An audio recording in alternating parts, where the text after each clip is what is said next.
আসসালামু আলাইকুম এভরিওয়ান, আমি জেনিস ক্রিয়েটিভ কর্নার থেকে বরাবরের মতো আমি নিয়ে এলাম আরেকটা ক্যান্ডেল মেকিং ভিডিও, যেখানে ছিল কিছু গ্লাস জার, যাকে আমরা চায়ের কাপ হিসেবে চিনি।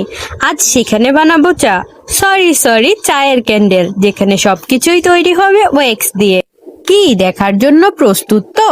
আচ্ছা, তোমরা কি পছন্দ করো, চা নাকি কফি? আমি দুটোই পছন্দ করি, কিন্তু চাটা একটু বেশি পছন্দ আমার। তোমাদের কি পছন্দ সেটা কমেন্টে জানিয়ে দাও। টি ক্যান্ডেলের ব্যবহার করা বিস্কিটও কিন্তু জ্বলবে, কারণ সেটাও মোমের তৈরি। জানো, এসব ক্যান্ডেলের বিশেষত্ব হলো এই ক্যান্ডেলগুলো অনেক সময় নিয়ে বার্ন হয়।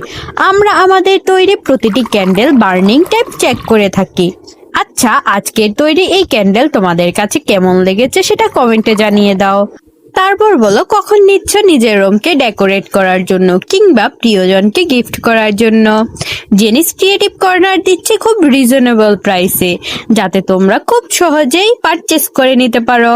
খুব শীঘ্রই পোস্টের মাধ্যমে এই ক্যান্ডেলের প্রাইস আমি মেনশন করে দিব। তার জন্য জেনিস ক্রিয়েটিভ কর্নারে নজর রাখো। জেনিস ক্রিয়েটিভ কর্নারে সকল প্রোডাক্টের প্রাইস মেনশন করা থাকে, যাতে তোমরা খুব সহজেই অর্ডার কনফার্ম করে নিতে পারো। অর্ডার কনফার্ম করার জন্য ইনবক্সে যোগাযোগ করো অথবা হোয়াটসঅ্যাপ নাম্বারে যোগাযোগ করো। আজকের জন্য বিদায় নিচ্ছি, দেখা হবে পরের কোনো ভিডিওতে। আল্লাহ হাফেজ।